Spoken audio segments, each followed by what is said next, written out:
আপনি অবলীলাক্রমে বাংলাদেশের সমুদ্র বন্দর, নদী বন্দর, করিডোর সব বিদেশিদের হাতে হস্তান্তর করবেন।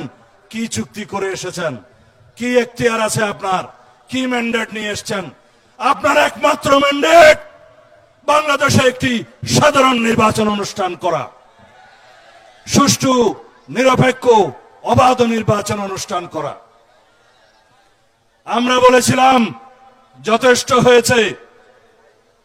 নির্বাচনমুখী যেই সমস্ত জরুরি সংস্কার করা দরকার, সেই সমস্ত জরুরি সংস্কার আমরা পরামর্শ দিয়েছি।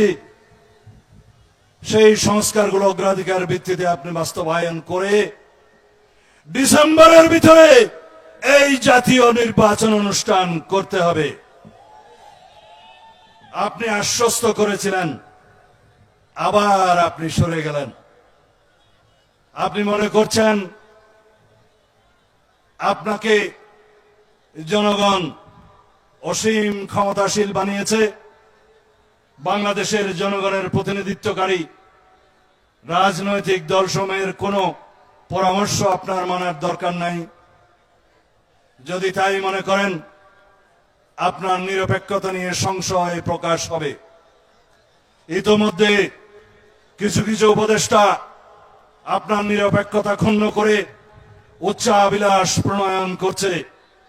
তাদের উদ্দেশ্য অনির্দিষ্টকাল পর্যন্ত অনির্বাচিতভাবে যেন এই সরকার থাকতে পারে। আপনার কি অবশ্য উদ্দেশ্য আমরা জানি না। যদি কোনোদিন নির্বাচনের দাবিতে এই অন্তর্বর্তীকালীন সরকারকে ঘেরাও করতে হয়, তা হবে আমাদের জাতির জন্য একটি দুর্ভাগ্য। আপনি কি চান এই নির্বাচনের জন্য আপনার সাথে আমাদের কোনো দ্বিধাদ্বন্দ্ব সৃষ্টি হোক?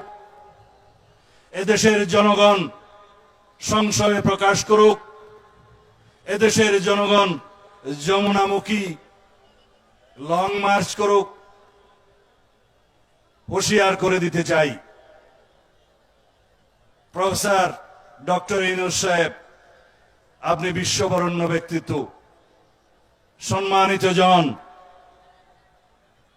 আপনি সম্মানের সাথে বাংলাদেশে একটি অবাধ ও সুষ্ঠু নির্বাচন অনুষ্ঠানের আয়োজন করুন ডিসেম্বরের মধ্যে। যেই কথা আপনি আমাদেরকে দিয়েছিলেন,